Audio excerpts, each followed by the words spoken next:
as white flag coming by for Michael Lewis and Mark Wilkins. 1-2 for those Hondas, and you see Williams there pointing them by, letting them go. Oh, and Wilkins is going to go to the inside. Lewis, I think, just got caught out, got focused on that car locking up, but Wilkins is going to give it back to him. Wow. Wilkins had the lead of the race, and I think he just gave it back to Michael Lewis right there. Lewis just momentarily caught out with that car in front of him, locking up. Maybe just lost focus for a moment, missed his braking point. And Wilkins had the lead momentarily, but gives it back to his teammate.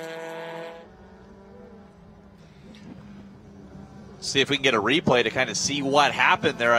We saw him point him by, and he locked up, and I think maybe that sort of distracted him a little bit. Make sure, like, what's going to happen here? There. Then he locks up as he turns in, and Lewis there just loses momentum, and right there, I mean, look at this. Wilkins has the lead, and then he just slows and let Lewis back by. Just didn't want to create any confrontation down into the S's. Yeah, I think they were still kind of worried about what was going to happen with that 22 car, because he still stayed to the outside. Was he going to come back over? And I think maybe the hesitation there from Wilkins on what the 22 car was going to do, maybe spinning back in front of them.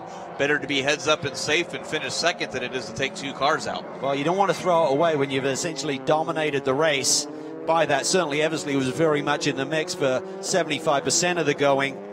But with one lap to go, you don't want to be explaining that one to the boss on your debut. Yeah, not at all. It'd be no dinner for you, that's for sure. Super for you. It was Brenton Williams in that Tech Sport Racing Subaru.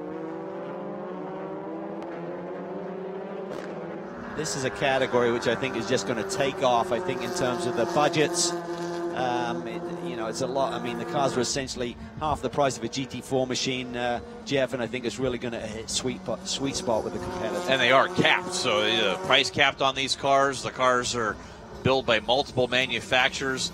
The kind of the rule here in Pirelli World Challenge is that the manufacturer has to support this race. As you see, Michael Lewis coming across the line, Mark Wilkins second place, and Ryan Eversley. How about a debut for Brian Herta Autosport? The Hondas here 1-2 in the debut for a TCR category in its full class. Oh, look at this. The battle continues. Right down to the wire here. O'Gorman has put in the pressure on. And Eric Powell limping that car back still. You can see the damage there to that left front. Looks like it's a lot more cambered in. As Nick is saying, the number 44 TCR working his way through. You see Eric protecting down the inside. O'Gorman, power move to the outside. He'll have a say-in down to the inside here, and I think Nick letting up a little bit, knowing this is the lead in our TCA class. Well, hopefully he knows this for the lead. Either way, it's a battle for position on the final lap, and he's got nothing to gain. But O'Gorman goes to the inside down into 13.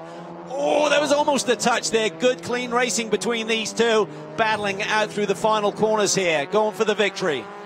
Wow, and Eric Powell able to hold off Tom O'Gorman right now, but we'll see how this turns out. He's going to run just a little bit wide. O'Gorman's going to want to open up that wheel and try to get the power down from that front-wheel drive Civic Si. Eric Powell still leading, going to hold it tight, doesn't want O'Gorman to come down to the inside as he floats a little bit wide there. Oh, it's going to be close stuff here in TCA. Will he make a move down into the final corner? He looks to the inside.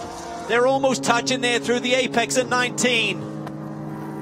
Eric Powell protecting down to the inside in turn number 20. The car is so good through here. Look at the momentum there. Can he get by him? He does not do it. Eric Powell gets the win, and good heads-up gentleman drive by Nick Asayan there, staying behind our leaders in TCA. Just want to give him a hoo-ah there, and you can see the damage there to the left side. It's all crooked there, yeah, it really is. So Eric Powell doing a superb job keeping that car ahead for a little over 10 minutes ahead of Tom O'Gorman to get his win in TCA. That's pretty awesome. Well, he's a stunt driver. He pulled it off. You can see the thing moving back and forth on him. Wow.